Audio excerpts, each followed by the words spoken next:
I'm 62 years old and I want to be sure that I can take care of whatever's left of my skin, right? I am the biggest coward when it comes to needles, and my pain tolerance is very low. I would say negative 50%. That's why I've been pushing off on having microneedling done on my face, considering that I have melasma. I have makeup, I have foundation, so you don't see the melasma, but otherwise, I have melasma from my 2 pregnancies. But guess what? I finally went for my very first microneedling session. I'm going to tell you how it went.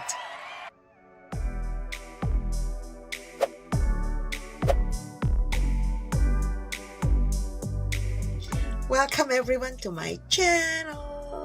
My name is Jackie D. If this is your first time, my goal is to help you build your self-esteem, to help you find your better version. We have it in us to use that to become better, to become confident, and to really appreciate yourself. So today I'm going to assure you that if you've been so scared to go for microneedling, it's not even painful. It's like you have little ants biting your face. And my doctor, she's actually a medical doctor, did my microneedling. I'm from Vancouver, Canada, so if you're within the area, then you can check her out. Each process costs $400, and I tell you, it's really, really worth it.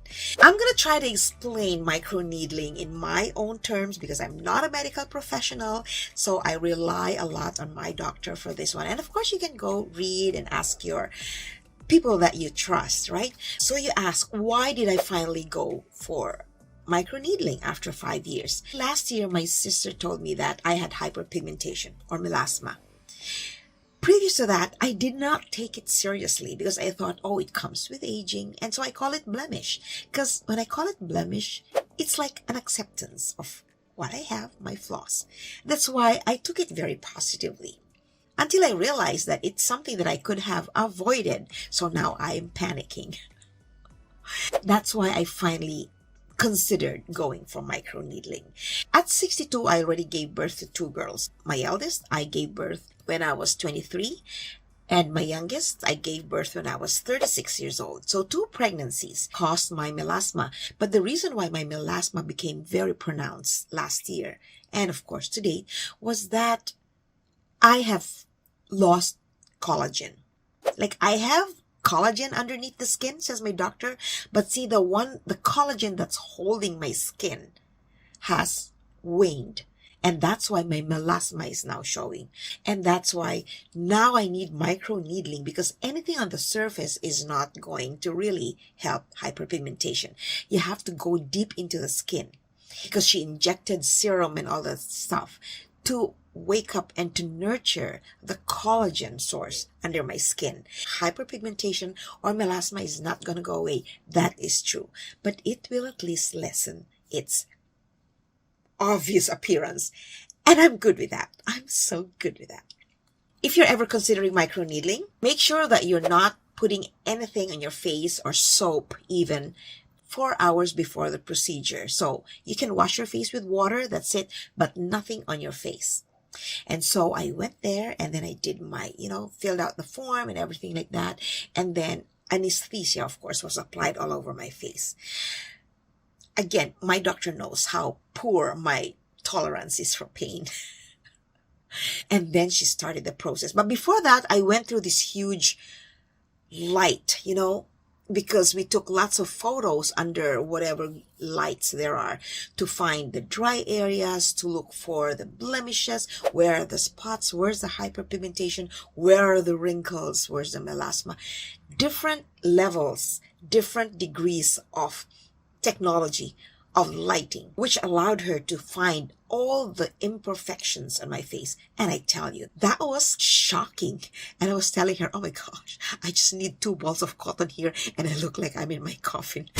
But honestly, kidding aside, that's exactly how I looked under the lights. And then the process of 30 minutes waiting for the anesthesia to take effect, and then the microneedling process started. So yeah, they're tiny needles that are rolled on your skin, and then she would apply the serum.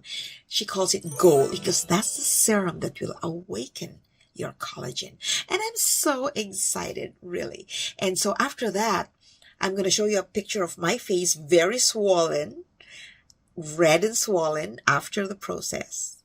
And then when I came home, you're not supposed to put anything on your face, not even water. So it felt really dry because she did tell me that my skin is very, very dry because I'm not a water drinker. So I learned my lesson. I'm adding 2 glasses of water to my daily water intake. Now that the anesthesia is gone, I could feel the pain, the tightness, but I was loving it because I know I was going to have better skin.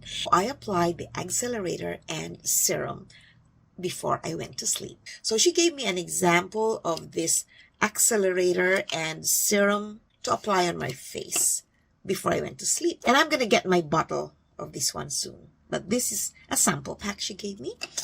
And it really made my skin feel moisturized. When I woke up in the morning today, she said it's safe to do whatever you used to do. But of course, I got rid of one vitamin C that has phenoxyethanol, which is actually a very, very harmful ingredient on my skin, which is this one. So this is going into the trash.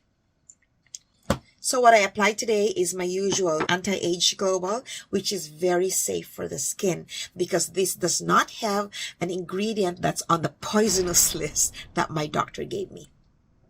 And then my Vichy.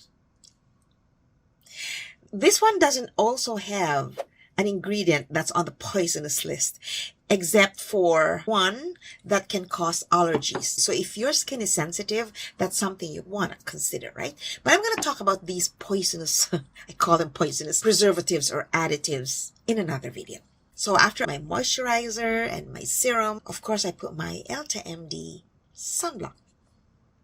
This is a little bit pricey. I bought this for like $63, but it's the only sunblock that does not cause my eyes to tear up. And also, this one is broad spectrum. So it really has a huge protection for your skin. This morning when I woke up, especially when I was applying my sunblock, I felt a little bit of a burning on the skin, which is expected, said my doctor. Of course, you scraped your face. So now it's gone. And I'm ready to go out. So if you found this episode helpful, don't forget to give it a like and follow me, especially as I talk about my micro-needling journey. If you haven't subscribed yet, that would be lovely if you can support my channel by hitting the subscribe button and the notification bell. Ding, ding, ding. And don't forget to follow me on my social media platforms, Instagram at The Real D, TikTok at The Real D, and my new Facebook page, Building Your Self-Esteem on Social Media. Until my next video, you take care, appreciate yourself, and love yourself. Bye for now.